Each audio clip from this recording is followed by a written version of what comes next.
Hello everyone, this is Dushyant Singh and you are watching Adhyayan Adda YouTube channel. प्राचीन भारत में हम मौर्यकाल के बारे में पढ़ रहे थे और पिछली क्लास में हमने मौर्यकालीन कला एवं संस्कृति के बारे में बात की थी। इस क्लास में हम चर्चा करने वाले हैं मौर्यकालीन सामाजिक एवं आर्थिक परिदृश्य के विषय में। तो चलिए स्टार्ट करते हैं आज की क्लास और सबसे पहले बात करते हैं मौर्यकालीन सामाजिक स्थिति के विषय में।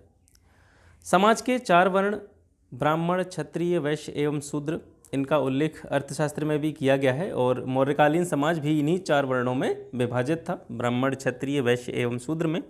लेकिन मौर्यकाल से पहले के समय में थोड़ा सा जाके बात करते हैं तो आपको पता होगा कि जो सेना का कार्य था या युद्धों में भाग लेने का कार्य था वो मुख्यतः क्षत्रिय वर्ग जो है इस कार्य को किया करता था।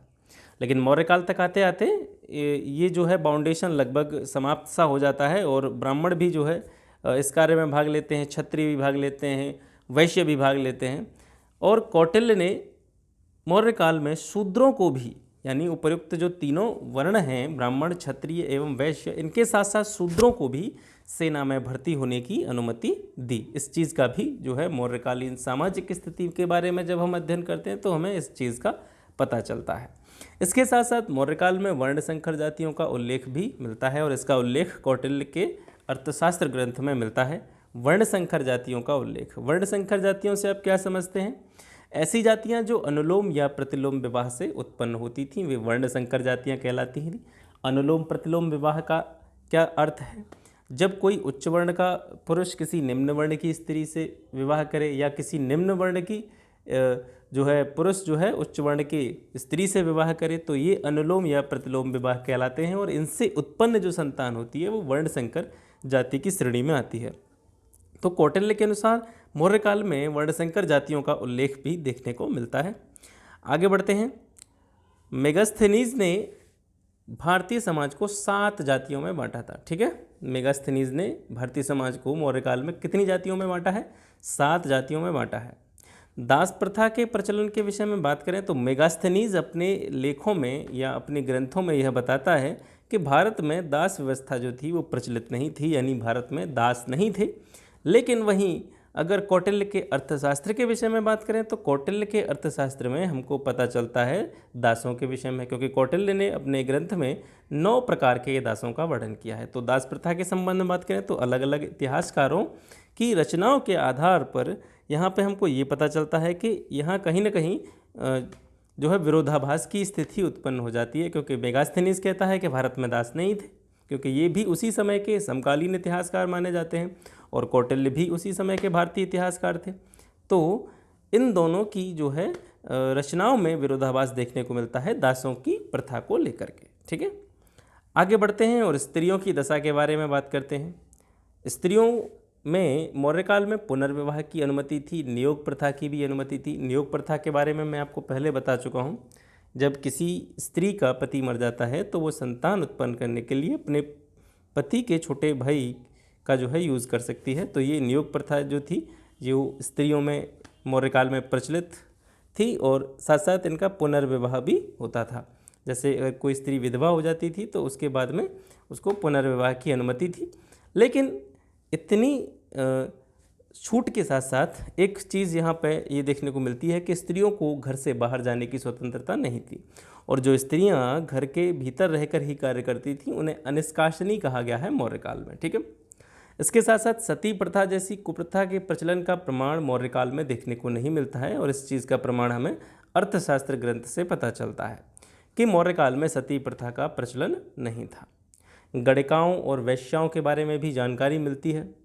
स्वतंत्र रूप से जो स्त्रियां वैश्यावृत्ति का कार्य करती थीं या वैश्यावृत्ति वाली जो स्त्रियां होती थीं उन्हें रूपा जीवा कहा जाता था। ठीक है, ये इंपॉर्टेंट पॉइंट है, आपको याद करना है। स्वतंत्र रूप से वैश्यावृत्ति करने वाली स्त्रियों को रूपा जीवा कहा जाता था। विधवा विवाह का जो है प्रचलन था, विधवाओं का भी पुनर्विवाह हो सकता था और कुछ ऐसी विधवाएं भी होती थीं जो कभी विवाह नहीं करती थीं, उन्हें छंदवासिनी कहा जाता था। ठीक है, विवाह न करने वाली विधवाओं को छंदवासिनी कहा जाता था। आगे बढ़ते हैं, शिक्षा एवं मनोरंजन के विषय में बात करते हैं। तो शिक्षा के विषय में बात करें तो तक्षशिला, उज्जैन, वाराणसी उस समय के यानी मौर्यकालीन प्रमुख शैक्षिक केंद्र हुआ करते थे और इनमें धर्म, व्याकरण, राजनीति ये जो है प्रमुख विषय पढ़ाए जाते थे। इन प्रमुख विषयों का अध्ययन इसमें कराया जाता था। इसके साथ साथ प्रौद्योगिकी शिक्षा के विकास के प्रमाण भी मौर्य काल में देखने को मिलते हैं। और ये प्रौद्योगिकी की जो एजुकेशन थी, टेक्नोलॉजी की जो शिक्षा थी, ये जो है श्रेणियों के द्वारा इसकी व्यवस्था की जाती थी। श्रेणियों के बारे में मैं आपको पहले बता चुका हूँ। तो जो प्रौद्योगिकी शिक्षा के विकास में जो प्रमुख योगदान दिया था मौर्य काल में, वो श्रेणियों के द्वारा दिया गया था। मनोरंजन के बारे में बात करें तो मनोरंजन के विभिन्न तरीके मौर्य काल में उपयोग में लाए जाते थे, क्योंकि उस समय पर आधुनिक तरह के उपकरण जो है मनोरंजन संबंधित नहीं थे। ठीक है, तो लोग ही जो है लोग या लोगों का समूह ही एक दूसरे का मनोरंजन किया करते थे। जैसे इस संबंध में इसकी जो शब्दावली है वो भी अलग से कभी कभी परीक्षाओं में पूछ ली जाती है कि जैसे मौर्यकाल में अलग अलग तरह की बोलियां बोलने वाले लोग, यानी ऐसे लोग जो कई तरह की आवाज़ें निकाल सकते थे, उनको क्या कहा जाता था? उन्हें बाग जीवक कहा जाता था। और ये लोगों के मनोरंजन का क्या थे? इसको बोल सकते हैं माध्यम, बोल सकते हैं। लोगों के मनोरंजन का माध्यम थे, लोगों के मनोरंजन का साधन थे। ठीक है, रस्सी पर नाच दिखाने वाले जो लोग होते थे उन्हें प्लवक कहा जाता था। वहीं तमाशा दिखाने वाले लोगों को कुशीलव कहा जाता था। मदारी शौभिक के नाम से जाने जाते थे। जादूगरों को कुहक कहा जाता था। अदिति कौशिक क्या होता था? ये बौद्ध भिक्षु हुआ करते थे जो देवताओं एवं सर्पों के चित्र जो है अपने पास रखते थे और उन्हें लोगों के बीच में जा करके दिखाते थे। इन्हें अदिति कौशिक कहा जाता था। ठीक है, तो इतने सारे तरीके थे मनोरंजन के। ठीक है, विविध बोलियां बोलने वाले लोग अलग अलग तरह की आवाज़ें निकाल के लोगों के बीच में जाके उनका मनोरंजन किया करते थे। रस्सियों पे जो है नाच हुआ करता था, तमाशा दिखाना, ठीक है, मदारी, जादूगर, ये सभी चीज़ों से उस समय के लोग जो है अपना मनोरंजन किया करते थे। ठीक है, तो ये जो है इसकी शब्दावली आपको याद रखनी है कि कौन सी चीज़ को क्या कहा जाता था मौर्य काल में, क्योंकि यहाँ से जो है लगातार प्रश्न पूछे जाते हैं।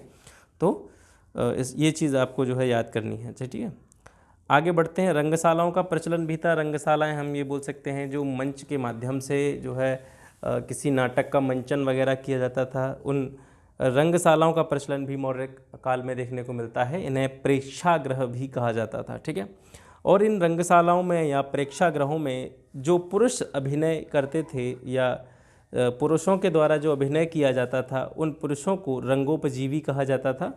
और वहीं अभिनय करने वाली स्त्रियों को रंगोपजीवनी कहा जाता था। ठीक है, आगे बढ़ते हैं और जानते हैं मौर्यकालीन आर्थिक जीवन के विषय में।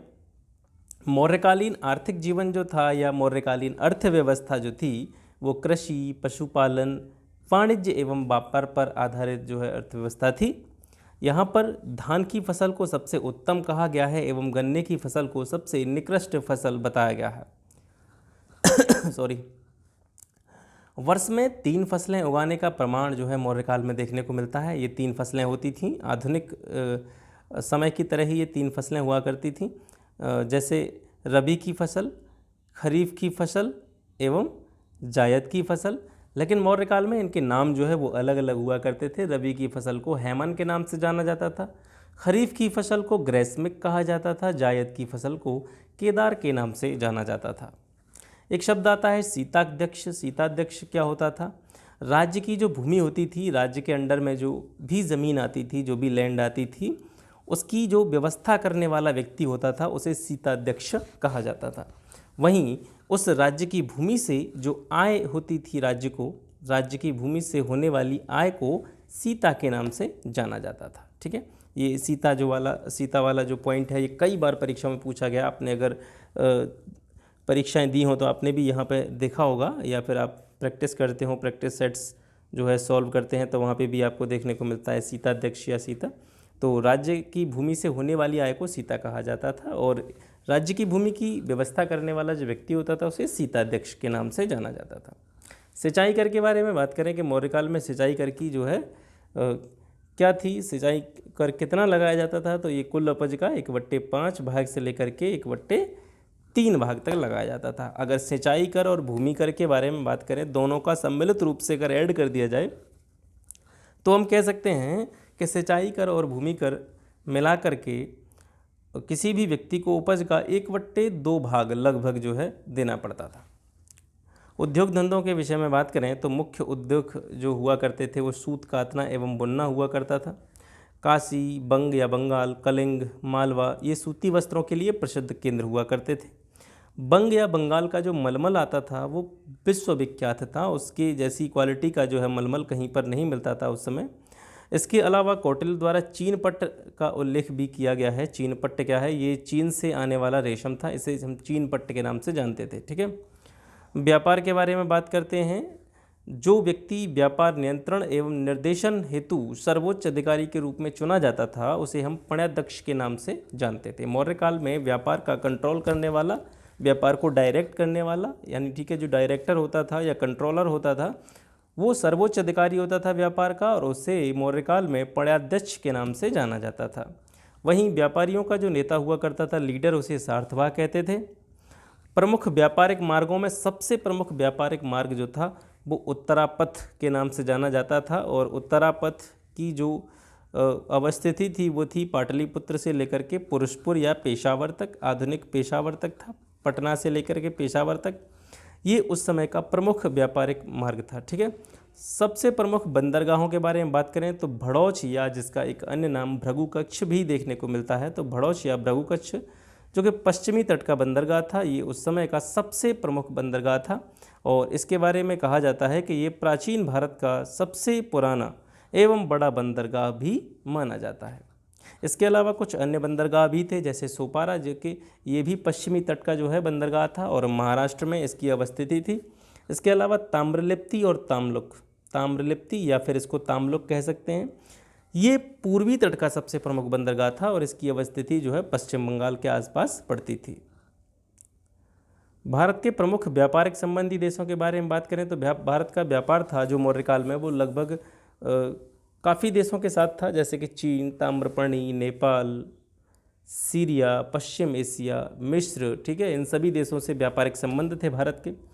कहाँ से कौन कौन सी चीज़ें आयात निर्यात की जाती थी उसके बारे में बात करते हैं। चीन से रेशम जो है आयात करता था भारत, ताम्रपर्णी से मोतियाँ आते थे, नेपाल से चमड़ा आता था, सीरिया से मदिरा आती थी।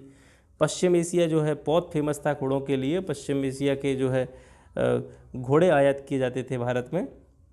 इसके अलावा भारत जो है अन्य देशों को क्या क्या चीज़ें निर्यात करता था। भारत जैसे विशेष रूप से मिस्र को हाथी दांत हैं, कछुए, सीप हो गए, मोती हो गए, रंग हो गए, नील हो गई, और इसके अलावा जो इमारती लकड़ी होती थी, बहुमूल्य लकड़ी होती थी, वो भारत के द्वारा जो है इजिप्ट को निर्यात की जाती थी।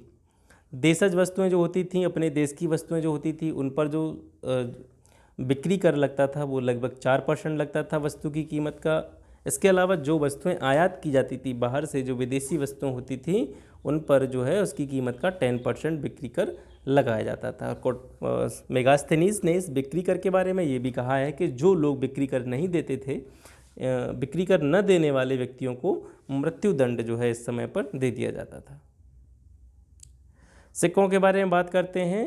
मौर्य काल की जो राजकीय मुद्रा थी वो पण के नाम से जानी जाती थी।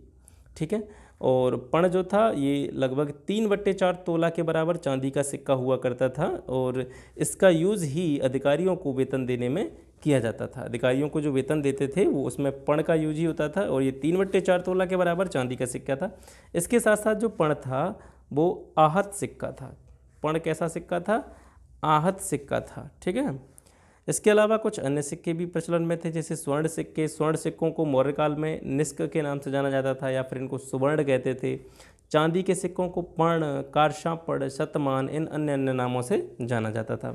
तांबे के सिक्कों के बारे में बात करें तो तांबे के सिक्कों को माशक या फिर जो है काकड़ी के नाम से जाना जाता था। तो ये हो गया मौर्य काल का सामाजिक एवं आर्थिक परिदृश्य। आशा करता हूँ आपको क्लास पसंद आई होगी। मिलते हैं आपसे फिर अगली क्लास में, तब तक के लिए गुड बाय, टाटा, नमस्कार।